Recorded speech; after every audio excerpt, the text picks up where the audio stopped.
Welcome to the course PH5VO6 Electrodynamics 2. The contents of today's lecture is taken from Electricity and Magnetism by R. Murugesan.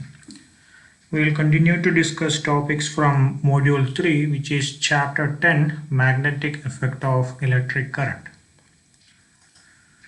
In the last class, we have discussed the principle and working of a moving coil galvanometer. So a moving coil galvanometer typically consists of a conducting coil.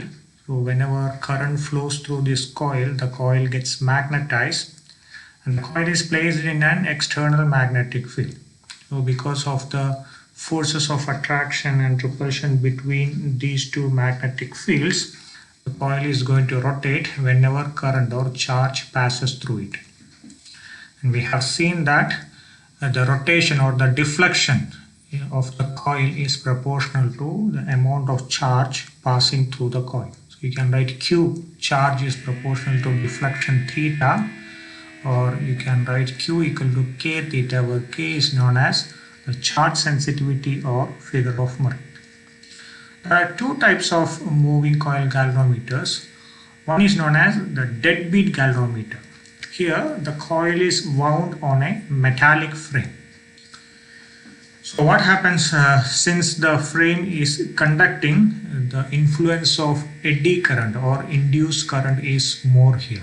Remember, we have said in the last class, there are two types of damping forces in the case of a moving coil galvanometer. One is the air resistance and the second one is the induced current or eddy current. So here, because of the heavy influence of eddy current, damping is more. Now, one of the advantages of this heavy damping is that when a steady current passes through the coil, it produces a steady deflection without any oscillation. If you recollect our discussion on damped harmonic oscillator in the case of an LCR circuit, we have seen that when damping is more, in the case of overdamped condition, the graph quickly reaches the steady state value exponentially without any oscillatory behavior. So whenever you want to make a quick measurement of current, you can use a deadbeat galvanometer. On the other hand, in the case of a ballistic galvanometer, the coil is wound on a non-metallic frame. The frame is non-conducting. Consequently, the damping due to eddy current is reduced. Now, one thing you have to keep in mind while using a ballistic galvanometer is that the coil should rotate only after the entire charge had passed through it. If that is not the case, what will happen? Suppose halfway through the coil starts rotating, meaning half the charges had passed through the coil. The remaining charges are coming, and in between the coil started to rotate. Here what's going to happen is that the magnetic effects of the incoming charge is going to disturb the already started oscillation of the coil. Okay. In other words, you are not going to get a proper oscillation. So you need to make sure that the time of passage of the charge is really quick compared to the time of oscillation of the coil. So the time period of oscillation of the coil is given by 2 pi square root I by C, where I is the moment of inertia, C is the restoring couple per unit twist. This should be larger than the time of passage of the charge. So how do you make this as large as possible? Two options: either increase the moment of inertia I or decrease the restoring couple per unit twist C. If you recollect your classical mechanics course, C depends on both the geometrical parameters as well as the elastic parameters. This is pi n r to the power 4 divided by 2L, where n is the rigidity modulus, r is the radius, L is the length. So one parameter I can control very easily is the radius. Okay, so you reduce the radius of the wire, make it very thin. In that way you can reduce C, and consequently you can increase the time period of oscillation. So if you want to have a point-by-point comparison between ballistic galvanometer and deadbeat galvanometer, in ballistic galvanometer, coil is wound on a non-metallic frame, whereas in deadbeat, it is wound on a metallic frame. Here damping is very less, here damping is very high. The moment of inertia is high in the case of BG, in the case of deadbeat, moment of inertia is low. And the suspension wire is very thin for BG, for deadbeat galvanometer, suspension wire is thick. And typically, a BG is used for measuring charges and a deadbeat galvanometer is used for measuring currents. Now the most important question, how do we measure the figure of merit or charge sensitivity of a ballistic galvanometer? So if you remember yesterday's equation, we have seen that the deflection theta is proportional to Q. The proportionality constant is the figure of merit or charge sensitivity, which is time period T divided by 2 pi C into NAB, where N is the number of turns on the coil, A is the area of the coil, and B is the uniform magnetic field in which the coil is placed. And from this equation, we can see when theta equal to 1, Q equal to K, so we have defined the charge sensitivity as charge needed to produce an undamped throw of 1 millimeter to a spot of light on a scale kept at a distance 1 meter from the mirror. So in theory, the deflection is the undamped deflection, but in practice, when you make an experiment, always there is a damping effect. So the angle or deflection you are going to measure in an experiment is the damped deflection.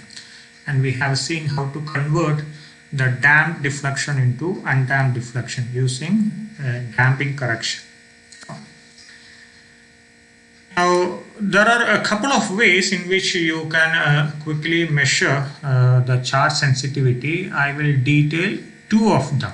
So this is part of your lab course as well. So you will be doing these 2 experiments in your practical session. First one is using a standard condenser. Condenser is nothing but a capacitor. So what do? You construct a circuit as shown in the figure.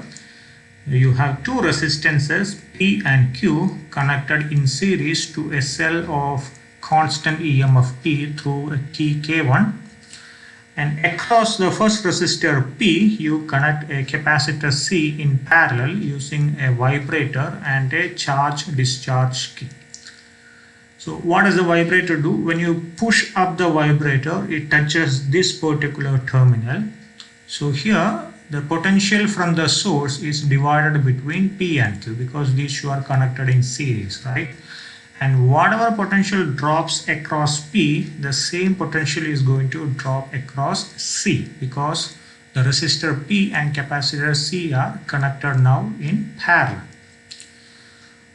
The moment potential drops across C, C gets charged, so this terminal is known as the charging terminal. Once C gets completely charged, what you do? You release the vibrator and push it back. Now the vibrator touches this terminal. So previously the capacitor was charging because of the potential drop across the resistor P. Now the capacitor is out of contact with P. So what happened? It starts to discharge. And this terminal is therefore known as the discharging terminal. Now the capacitor is connected to BG through this commutator. So capacitor releases charges through the ballistic galvanometer. So when the charges pass through the coil of the ballistic galvanometer, you get a corresponding deflection. Now suppose you assume that the potential drop across the resistor P is V. So the same potential is going to drop across capacitor C. So you can write the charge stored in the capacitor Q equal to C multiplied by V. Now how do you calculate the potential drop across P? You have P and Q connected in series with E.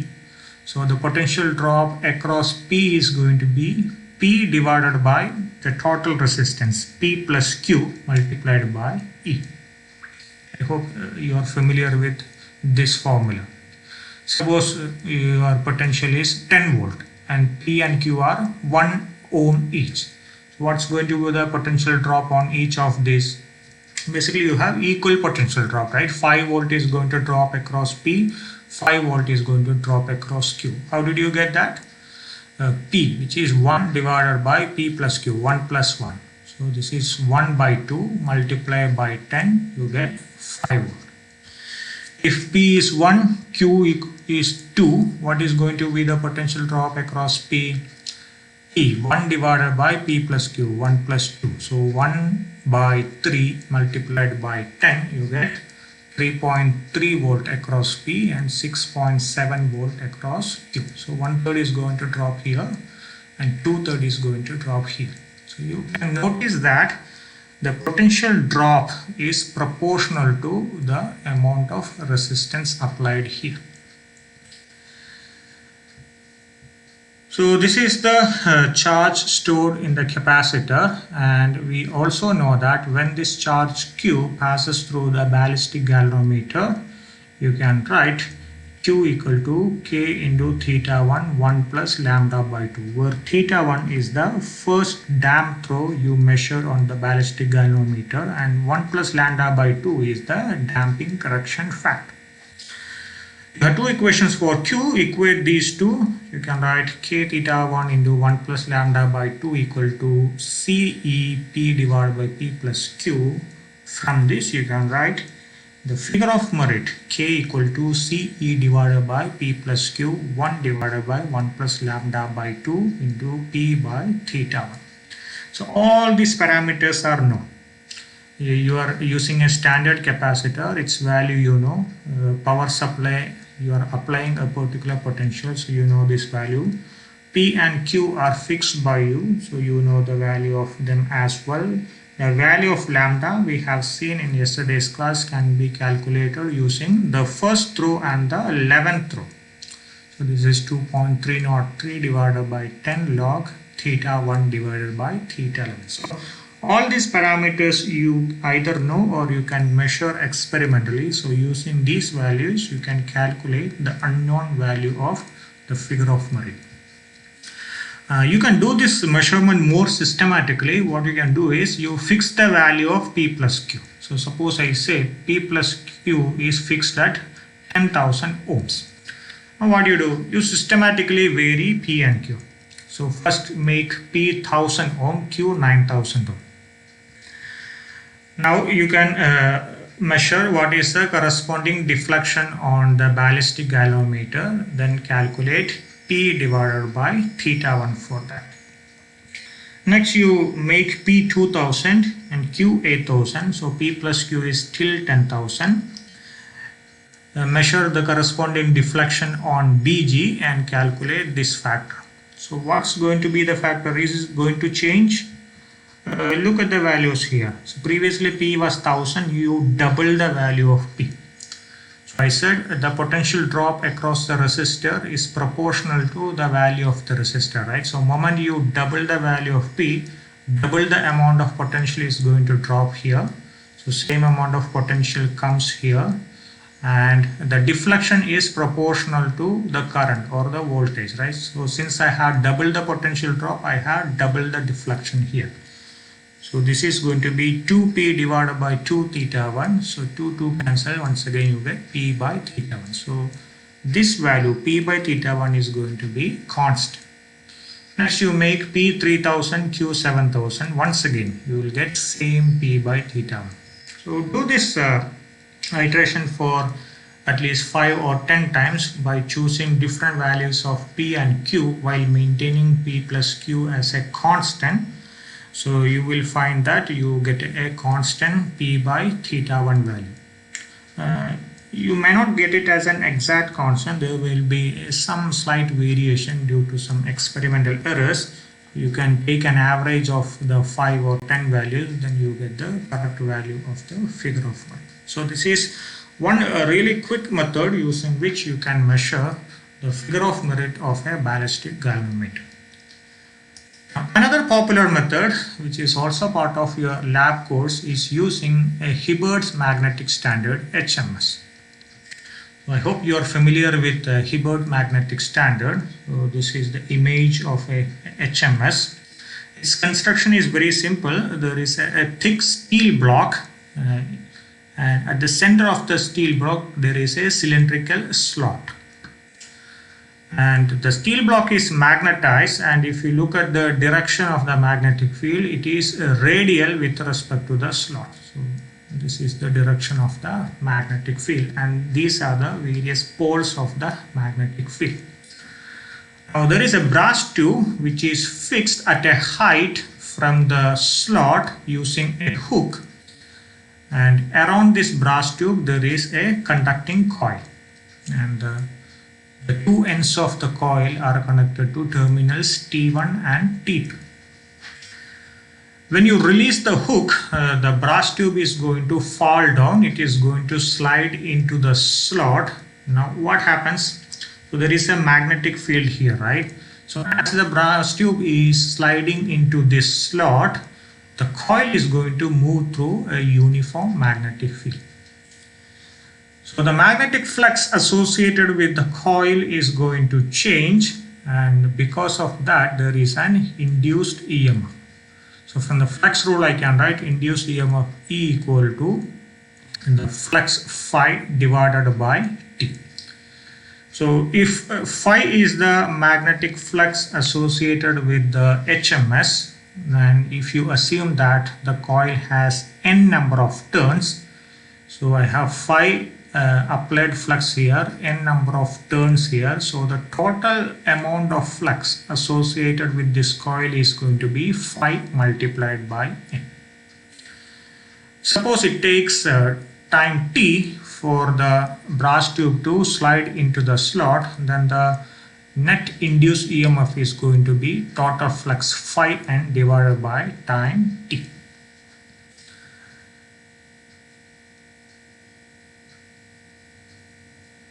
Now what you can do is you can construct a circuit as shown in the figure. You have a standard resistor which is connected to the HMS, and one terminal of the HMS is connected to a ballistic galvanometer using a commutator. So now you know that whenever you release the brass tube, an induced EMF is set up in the circuit, and the induced EMF is going to drive a current. When the current flows through the ballistic galvanometer, you get the corresponding deflection, and the role of this resistance is to control the current flow through the circuit. So we know that the value of induced EMF is phi n divided by T. If I is the current driven by this induced EMF through this circuit, then I can write induced EMF as current I multiplied by total resistance. Let me say I am applying a resistance R1 here, and the combined resistance of HMS and ballistic galvanometer I call as capital G. So I can write induced EMF E equal to I into R1 plus G. Or in terms of the charge, I can write I equal to Q by T. So EMF E equal to Q by T into R1 plus G. Or from this expression, I can write Q equal to phi n divided by R1 plus G. When the charge flows through the ballistic galvanometer, you will get a deflection called that as theta 1. So you can write Q equal to K into theta 1. So remember, I am not writing the damped deflection here. This is the undamped deflection, which is also known as the corrected deflection. So in practice, what you are going to measure is the damped deflection. You convert that into the undamped deflection, then you can apply in this equation. So this is for resistance R1. Now what you can do is change the value of the resistance. You can apply another resistance R2. So the current through the circuit changes. When the current changes, the deflection in the ballistic galvanometer is also going to change. You can call that deflection as theta 2. So you have theta 1 corresponding to resistance R1, theta 2 corresponding to resistance R2. From the first measurement, you can write phi n divided by R1 plus G equal to K into theta 1, or 1 by theta 1 equal to K into R1 plus G divided by phi n. When you replace R1 with R2, you get a similar equation for 1 by theta 2 as K into R2 plus G divided by phi n. Now what do? You calculate 1 by theta 2 minus 1 by theta 1. This is K divided by phi n into R2 plus G minus R1 minus G. So G gets cancelled. You have K by phi n into R2 minus R1. From this I can write the charge sensitivity K equal to phi n divided by R2 minus R1 into 1 by theta 2 minus 1 by theta 1. So all these parameters are known parameters. You are fixing the value of R1 and R2, and corresponding values theta 1, theta 2 you can experimentally measure. For a given HMS, you know the number of turns of the coil and the flux associated with the HMS. Either it is given in the manual or you can measure it using a magnetometer or a solenoid. So all these parameters are known. Using the known parameters, you can calculate the value of the unknown figure of merit or charge sensitivity. So that's about the working and the principle behind the working, and some really simple experiments using ballistic galvanometer. So we come to the end of module 3, which was about the transient currents. And in the next class, we are going to start module 4, which is about alternating current.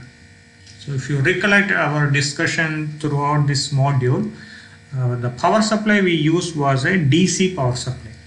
Now in the next module, we are going to see when you replace this DC power supply with an AC power supply, what's going to be the changes happening in the case of current as well as voltage. So stay tuned. Thank you.